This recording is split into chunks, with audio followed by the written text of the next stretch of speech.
What's up, everybody?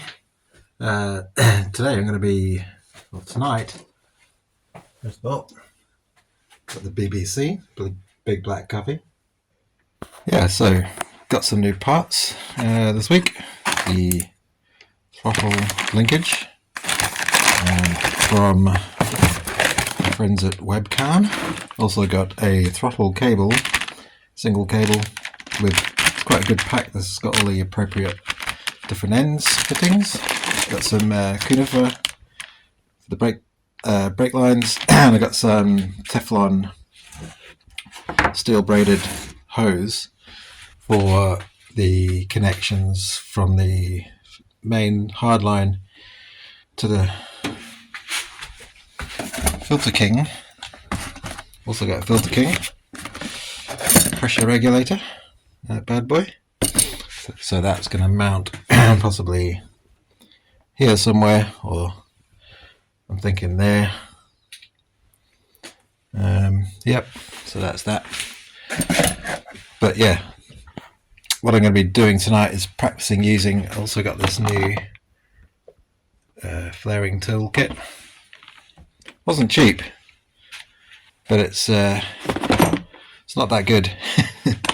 I've had a go with it recently and I can't really get on with it, so I'm going to give it one last shot tonight. You can see some of the double flares I've been doing. Some would say that's okay, but you know, you can kind of see that they're not exactly symmetrical, and that could be a bit of a problem. Okie dokie. Given the flaring a rest, I think I obtained fairly decent flare. That's a double. Onto the good stuff. So, got proper Weber throttle body. I did look on eBay for some cheaper ones, but you know what? It's like, by the time you wait for postage and you end up getting a piece of crap, it's better off just spending a bit more and getting the real thing. And you get a sticker. Yay. So it's come with a big old bag of bits, some instructions. So I'm going to give this a whirl. It might take a while. Looks a bit complicated, but got my cable. It's going to take it slow. Let's see how we get on. Put the podcast on. Joe Rogan tonight. Yeah. Alright. It's not easy, but I've got that lever in position. But in order to get the other lever on, it's impossible without taking the carb off. So whip the carby off.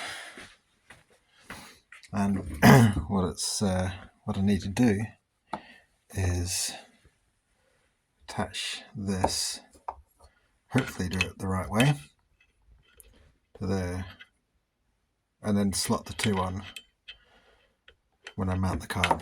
So yeah, let's do that.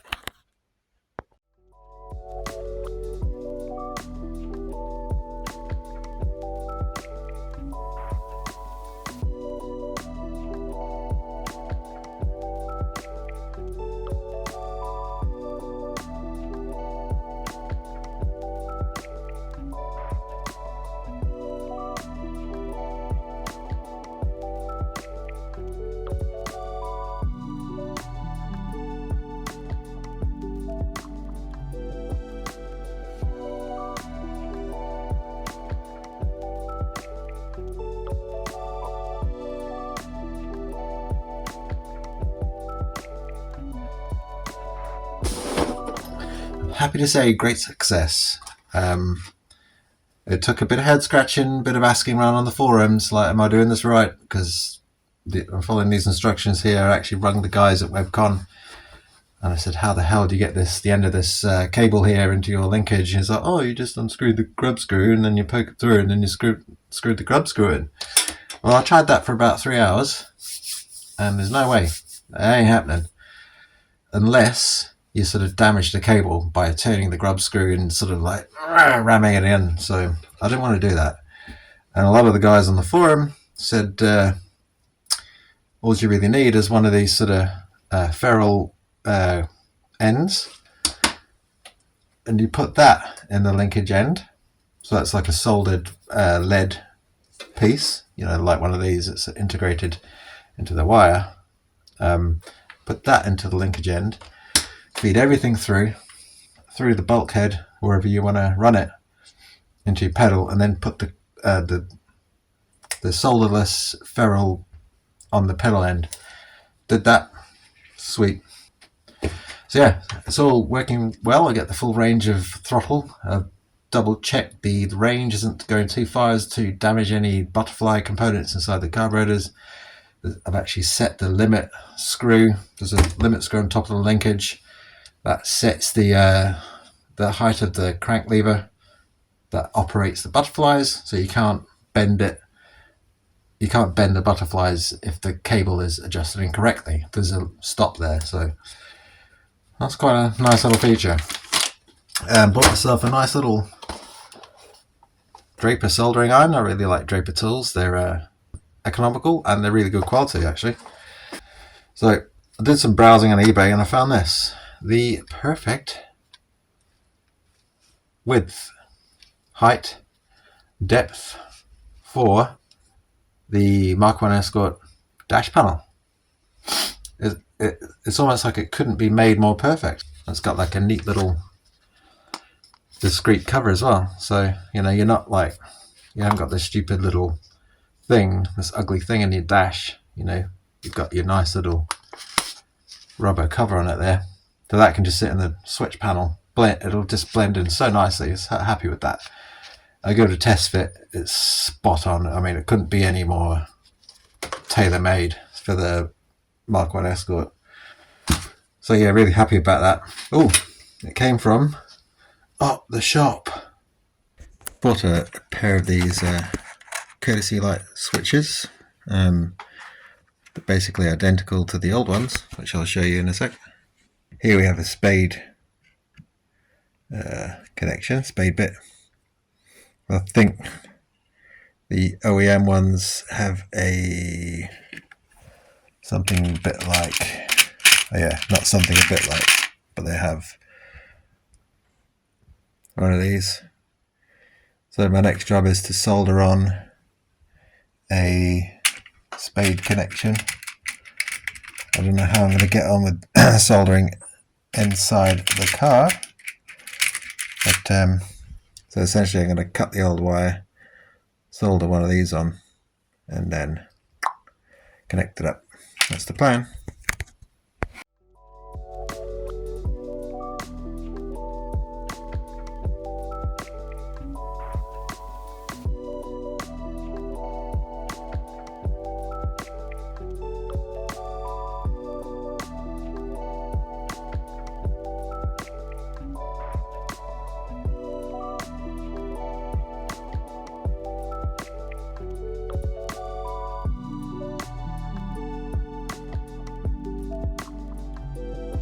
Alright guys, so next up we have the alternator. Been waiting a while to get this back in. I've done a test fit already, but the reason I didn't leave it in was because I needed these here spacers, because when I assembled the fan on there with this current setup, the fan was catching on this housing here, so naturally you need to space it off. Now I got these off of eBay. This came as a kit, and personally this one feels better, feels more OEM, got a bit more weight to it. This one just feels like a cheap copy. So the only bits I'm really interested in are these spacers here, and it's a bit weird. I've got one massive fat one and one quite thin one. What I was wanting was something in between. But anyhow, I've done a test fit, and just by using this, there's enough, and you can see it's got the notch in there for the Woodruff key, which is that little guy there. So that notches into there, which notches into there, and the whole thing stays together.